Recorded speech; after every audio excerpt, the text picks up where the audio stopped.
नमस्कार नमस्कार. काय म्हणताय? काय कोण घातला साहेब आज? अरे आता कोल्हापूर महापालिकेचे आपले इलेक्शन आले ना, मग आता तुम्ही सगळे लोक म्हणता ना किती कोट खर्च करणार. म्हणलं खर्च कशाला, आपल्या घरात कोटा घातला. आता दिवाळीच्या पण जनतेला शुभेच्छा द्यायच्या आणि त्यासाठी घातला कोट. आता जनता ठरवेल गोरगरिबाचा हा कोट पाहिजे का तो कोट पाहिजे. जनता घेऊन न्याय देईल तो मला मान्य आहे. आज आपली महापालिकेची इलेक्शन आपण कुठल्याही परिस्थितीत लढवायची. आज कोल्हापूरच्या ज्या जनतेच्या प्रश्नासाठी मी लढवा लागलो, माझ्या स्वार्थासाठी मी लढवत नाही का. आणि जनतेला ह्योच कोट आवडणार आहे, तो कोट आवडणार नाही आहे. कारण जनता फसायला आल्या दिसले तो कोट आणि ते घेऊन काय प्रॉब्लेम यायला लागल्या.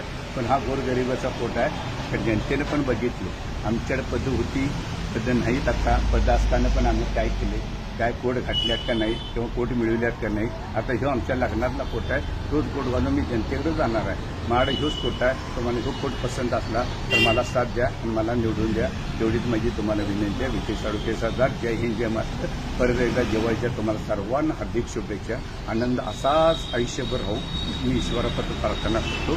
जय हिंद जय महाराष्ट्र.